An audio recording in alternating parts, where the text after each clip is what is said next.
इस कहानी की शुरुआत होती है जब रे किंग एक बियर बार में बिंगो नाइट पर होता है।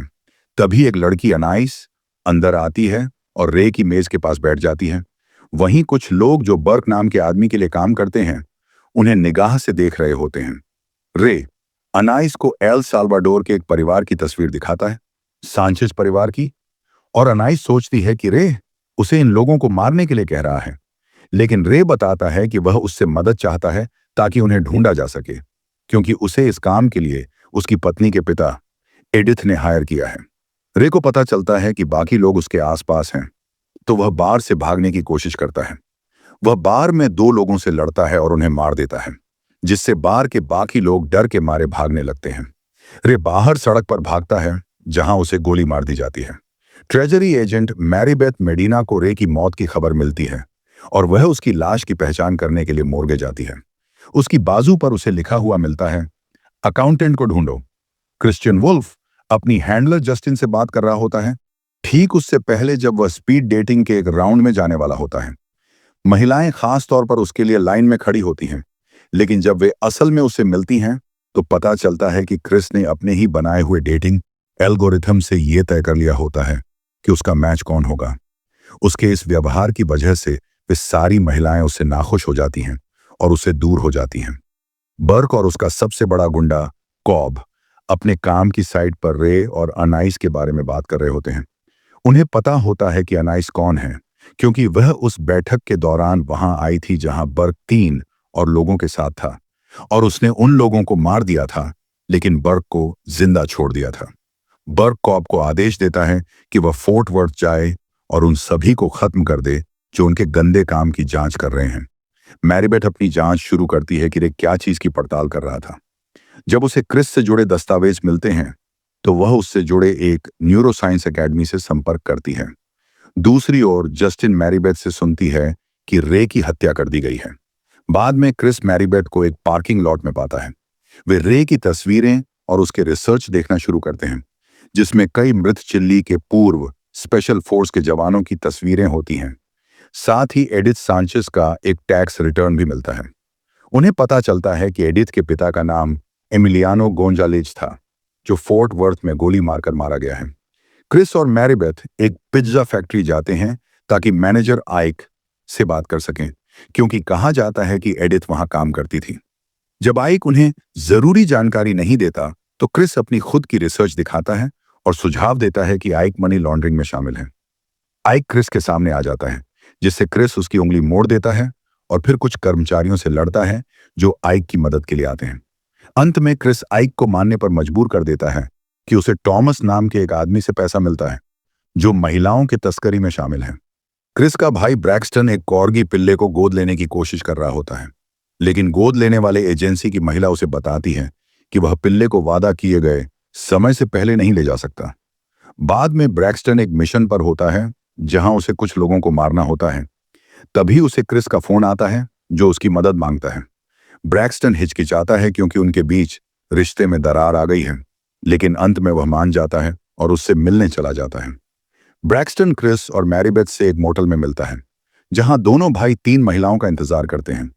वे महिलाओं को टॉमस के बारे में जानकारी देने के लिए पैसे देते हैं, लेकिन महिलाएं अपनी जान के डर से घबराई हुई होती हैं। उनमें से 2 चली जाती हैं, लेकिन एक रहती है और टॉमस से दूर रहने के लिए अतिरिक्त पैसे मांगती है। वो तब तक इंतजार करते हैं जब तक टॉमस नहीं आता। ब्रैक्सटन टॉमस को बालकनी से धक्का देकर नीचे कार पर गिरा देता है, जिससे वह बेहोश हो जाता है। फिर वे उसे मैरीबेथ की कार के ट्रंक में बंद कर देते हैं। मैरीबेथ नाराज होती है, लेकिन क्रिस जस्टिन से कहता है कि वह ट्रैफिक को कंट्रोल करे ताकि कोई उनकी कार को रोक न सके। इस बीच मैरीबेथ को एमिलियानो की मौत, एडिथ के पति जीनो की मौत और उनके बेटे अल्बर्टो के लापता होने की जानकारी मिलती है। अगले दिन मैरीबेथ क्रिस और ब्रैक्सटन के साथ जुड़ती है जब क्रिस जस्टिन से संपर्क करता है। जस्टिन अपनी हैकर नेटवर्क को जुटाकर लॉस एंजेलिस भर के सुरक्षा कैमरों की फुटेज में घुसपैठ करवाती है ताकि अनाइस को ढूंढा जा सके। वो रे की हत्या वाली रात की निगरानी फुटेज ढूंढते हैं और पता चलता है कि पामेला नाम की एक महिला ने एक सेल्फी ली थी जिसमें अनाइस भी कैद हो गई थी। हैकर्स पामेला का लैपटॉप खोज निकालते हैं और उसके फाइल्स को देखकर वह सेल्फी ढूंढ लेते हैं। जबकि मैरीबेथ इस प्राइवेसी के उल्लंघन पर आपत्ति जताती है और डरती है कि कहीं वे पकड़े न जाएं।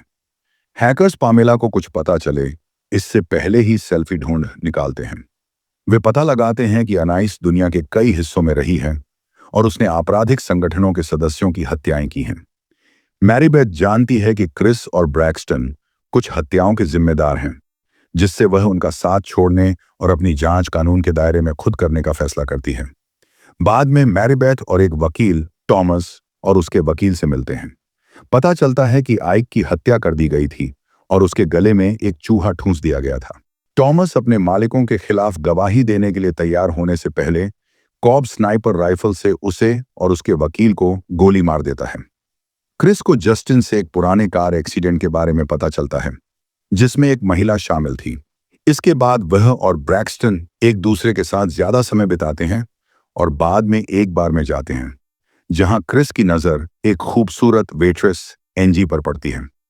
क्रिस एंजी और बाकी लोगों के साथ एक लाइन डांस में शामिल हो जाता है, लेकिन तभी एंजी का एक्स बॉयफ्रेंड आता है और क्रिस को उकसाने लगता है।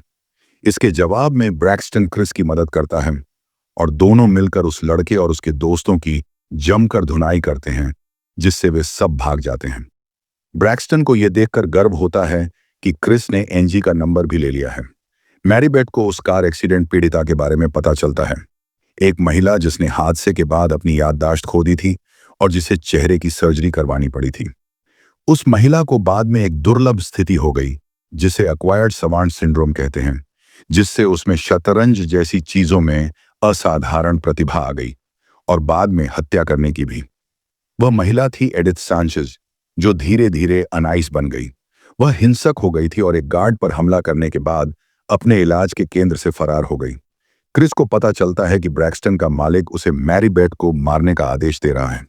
वह तेजी से मैरीबेथ के पास पहुंचने की कोशिश करता है, लेकिन उससे पहले अनाइस वहां पहुंच जाती है। अनाइस और मैरीबेथ के बीच जोरदार लड़ाई होती है, जो इस पर खत्म होती है कि अनाइस मैरीबेथ को चाकू मार देती है। वहां से जाने से पहले अनाइस एक तस्वीर देखती है, जिसमें वह खुद एडिथ के रूप में अपने पति जीनो और बेटे अल्बर्टो के साथ होती है। ये तस्वीर देखकर उसकी यादें लौट आती हैं, कैसे बर्क और उसके आदमियों ने उसे तस्करी का शिकार बनाया था और कैसे उसने जीनो की हत्या होते हुए देखी थी। उसी वक्त क्रिस वहां पहुंचता है, मैरीबेथ को पाता है और उसकी मदद करता है। बर्क, कॉब और अपने बाकी गुंडों को आदेश देता है कि वे जुआरेज में मौजूद उनके अड्डे से अगवा किए गए बच्चों को इकट्ठा करें और सबको मार डालें। जस्टिन की मदद से क्रिस और ब्रैक्सटन बच्चों को बचाने के लिए जुआरेज की ओर रवाना होते हैं। विलेन बच्चों को एक बस में भरते हैं, लेकिन तभी दोनों भाई वहां पहुंच जाते हैं और भाड़े के हथियारों पर गोलियां चलाना शुरू कर देते हैं। कॉब कई आदमियों के मारे जाने के बाद बस लेकर भाग जाता है। क्रिस ब्रैक्सटन को एक वैन में बैठाता है और बस का पीछा करता है, जो बच्चों को एक गड्ढे के पास ले जाती है, जहां उन्हें जबरन उतारा जाता है। दोनों भाई गुंडों को गोली मारते हैं, लेकिन कॉब अब भी बस में होता है और उसके साथ अल्बर्टो भी होता है। क्रिस किसी तरह बस पर चढ़ जाता है, जबकि ब्रैक्सटन पीछे से आता है। कॉब मरने से पहले बर्क के खिलाफ बोलने की कोशिश करता है, लेकिन तभी क्रिस और ब्रैक्सटन दोनों उसे गोली मार देते हैं। इसके बाद वे बच्चों को गड्ढे से बाहर निकालते हैं और बस में बैठाकर उन्हें सुरक्षित घर ले जाने के लिए निकलते हैं। रास्ते में ब्रैक्सटन क्रिस से बस रोकने को कहता है ताकि वह एक आवारा बिल्ली को उठा सके, क्योंकि पहले क्रिस ने उसे बताया था कि वो बिल्ली वाला इंसान है। जस्टिन अनाइस को कॉल करती है और उसे एक लोकेशन देती है। वहां पहुंचकर अनाइस बर्क को पाती है, जो अभी अभी शावर से निकला होता है। बर्क समझ जाता है कि वह उसे मारने आई है और अनाइस एक बड़ा चाकू उठा लेती है और उसका पीछा करती है। मैरीबेथ ठीक होने के बाद अपने काम पर लौटती है। वह एक नंबर पर कॉल करती है, जिसे जस्टिन सुन रही होती है, और उसे बच्चों की जान बचाने में मदद करने के लिए धन्यवाद कहती है। वह कहती है कि रे उस पर गर्व करता। इधर हैकर्स अपने ठिकाने में अल्बर्टो के लिए एक कमरा तैयार कर रहे होते हैं, जिसे क्रिस और ब्रैक्सटन वहां ले जा रहे होते हैं, और इस तरह कहानी का अंत होता है। अगर वीडियो पसंद आई हो तो एक लाइक कर दो, चैनल को सब्सक्राइब कर लो। जल्दी मिलते हैं अगली कहानी में। धन्यवाद।